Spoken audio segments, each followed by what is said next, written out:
नमस्कार, मैं हूं शम्स ताहिर खान और आप देख रहे हैं वारदात। दहशत की मशाल लेकर इंसानियत की लौ बुझाने के लिए रेगिस्तान से निकल चुका है बगदादी। बस यूं समझिए कि हिंदुस्तान की चौखट पर खड़ा है वो। हाँ, वही जिसने लाल शाहबाज कलंदर के गुलिस्तान को कुछ इस तरह कुचला कि बस उसमें सिर्फ कांटे बचे और अब इन कांटों ने पूरे पाकिस्तान को डसना शुरू कर दिया है। मगर हिंदुस्तान भी इस सच से आंखें नहीं मूंद सकता कि बगदादी पाकिस्तान तक पहुंच चुका है।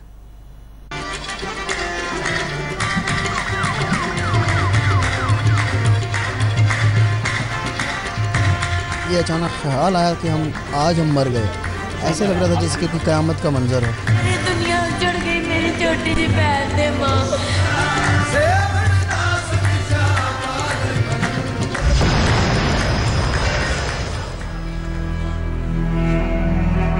ये डर भी जरूरी है और ये फिक्र भी जरूरी है, क्योंकि अगर आज इसे नजरअंदाज किया गया तो कल बहुत काला हो जाएगा।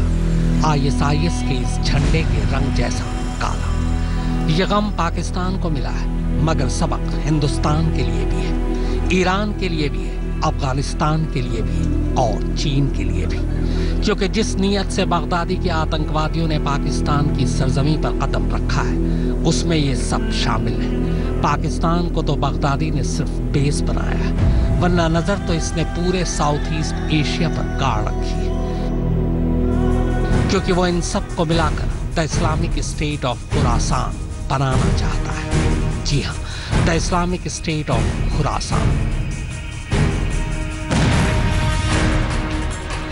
The Islamic State of Khorasan को लेकर बगदादी की प्लानिंग बहुत लंबी चौड़ी है और उसकी इस प्लानिंग की शुरुआत पाकिस्तान से होती है। यूं भी दुनिया के नक्शे पर यही इकलौता मुल्क है जो दहशतगर्दों को खुशामदीद करता है। अफगानिस्तान की सरहद से सटे वजीराबाद और फाटा इलाके में सक्रिय अंसारुल तौहीद जैसे आतंकवादी संगठन पहले ही बगदादी को अपना खलीफा मानकर वेलकम कर चुके हैं और उन्हीं की मदद से बगदादी की जड़ें पाकिस्तान की जमीन के अंदर फैलना शुरू हो चुकी है और उसका असर भी अब पाकिस्तान में दिखने लगा है।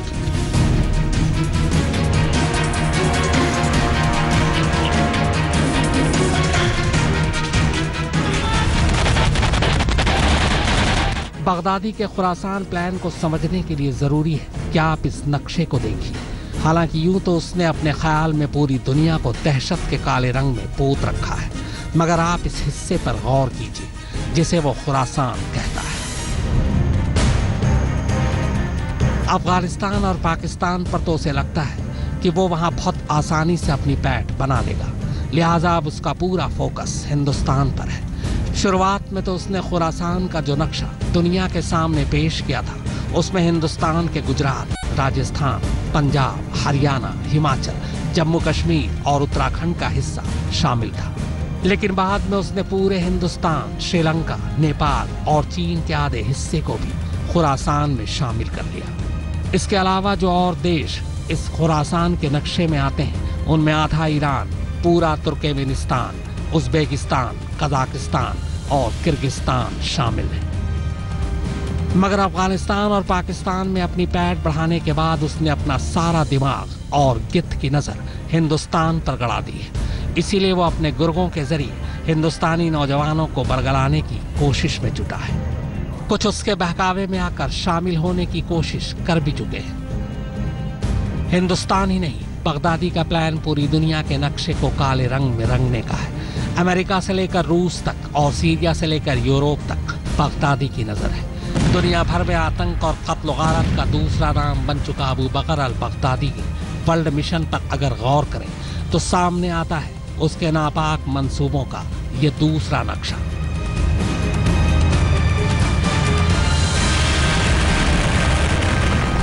इराक और सीरिया में जो कत्लेआम हुआ, बकौल बगदादी वो तो बस झांकी है। अभी आतंक की उसकी पूरी पिक्चर आनी बाकी है और दुनिया के तमाम मुल्कों को अभी इसी वक्त फिक्र करना इसलिए ज़रूरी है क्योंकि अगर अबू बकर अल बगदादी अपने मकसद में कामयाब हो गया तो यकीनन दुनिया का नक्शा बदल जाएगा। और यूं समझिए कि बगदादी बहुत जल्दी में उसने अपने मकसद को अंजाम देने के लिए दुनिया भर के आतंकी गुटों को भी अपने साथ जोड़ने का काम शुरू कर दिया है।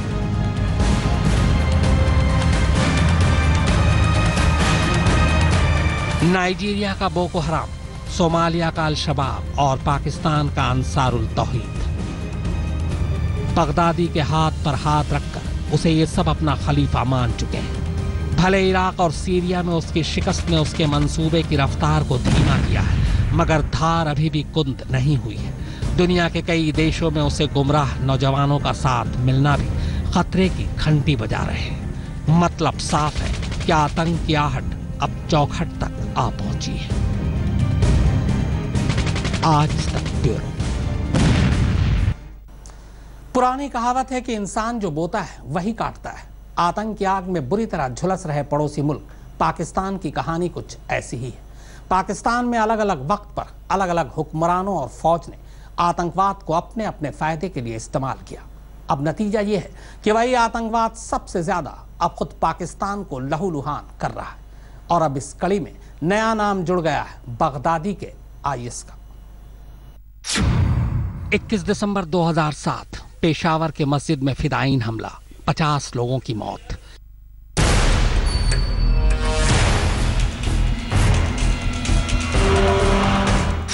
एक जुलाई 2010 लाहौर के दाता दरबार पर फिदायीन हमला, 50 लोगों की मौत।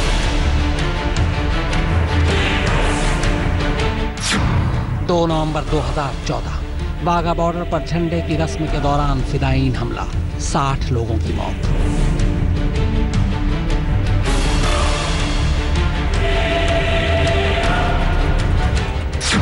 16 दिसंबर 2014 पेशावर के आर्मी पब्लिक स्कूल पर तहरीक तालिबान का हमला, 145 स्कूली बच्चों की मौत।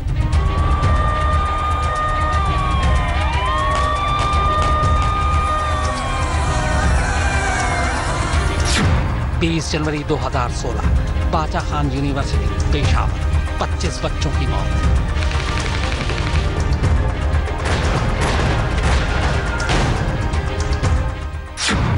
22 जून 2016 कराची में मशहूर कव्वाल अमजद साबरी का कत्ल।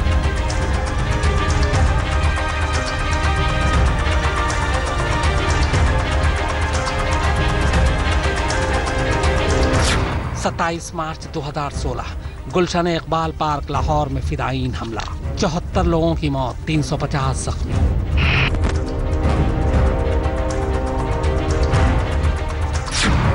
8 अगस्त 2016 क्वेटा के अस्पताल में धमाका, 70 से ज्यादा की मौत, मरने वालों में ज्यादातर वकील।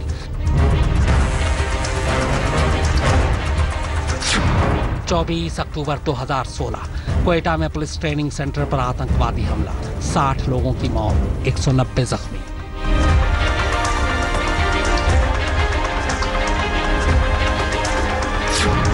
12 नवंबर 2016 बलूचिस्तान के शाह नूरानी दरगाह पर हमला, 52 की मौत, 100 से ज्यादा जख्मी।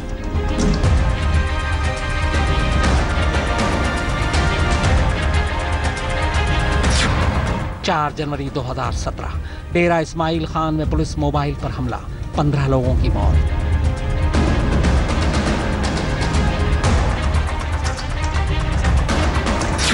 13 फरवरी 2017 लाहौर के प्रोविंशियल असेंबली के बाहर धमाका, 14 की मौत, 87 जख्मी।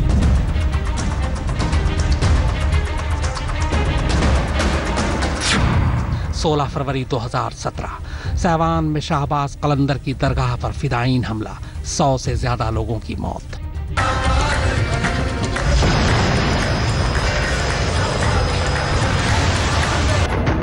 जुमेरात को पाकिस्तान के शाहबाज कलंदर दरगाह पर हुआ आखिरी आतंकवादी हमला बगदादी की पाकिस्तान में आहट की पहली आवाज थी।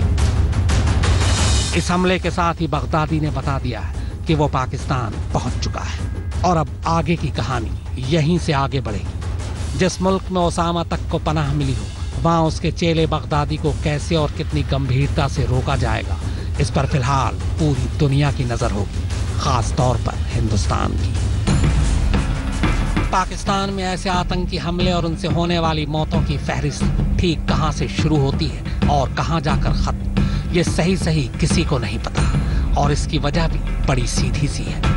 पाकिस्तान में कब कहां कैसे और किधर से आतंकवादी हमला हो जाए, न तो वहां की पुलिस को पता है, न सुरक्षा एजेंसियों को, और न ही गद्दी पर बैठे सियासी हुक्मरानों को। और यही वजह है कि आज दुनिया पाकिस्तान को आतंकी जन्नत कहकर पुकारने लगी। हालांकि एक हकीकत ये भी है कि अपनी जमीन पर आतंकवादियों को पनाह देने वाला पाकिस्तान अब खुद ही इसका सबसे ज्यादा शिकार हो रहा है। लेकिन ये सब कुछ जानते हुए भी पाकिस्तानी हुक्मरान, वहां की फौज और ISI जैसी एजेंसियां अपने अपने मकसद की खातिर दहशतगर्दी के खिलाफ संजीदा नहीं है, बल्कि कभी वो खुद को आतंकवाद का शिकार बताकर रोने लगते हैं और कभी दूसरों पर इल्जाम मढ़ देते हैं। ऐसे में पाकिस्तान का आने वाला कल खुशनुमा होगा, फिलहाल इस बात की कोई उम्मीद नजर नहीं आती। आज तक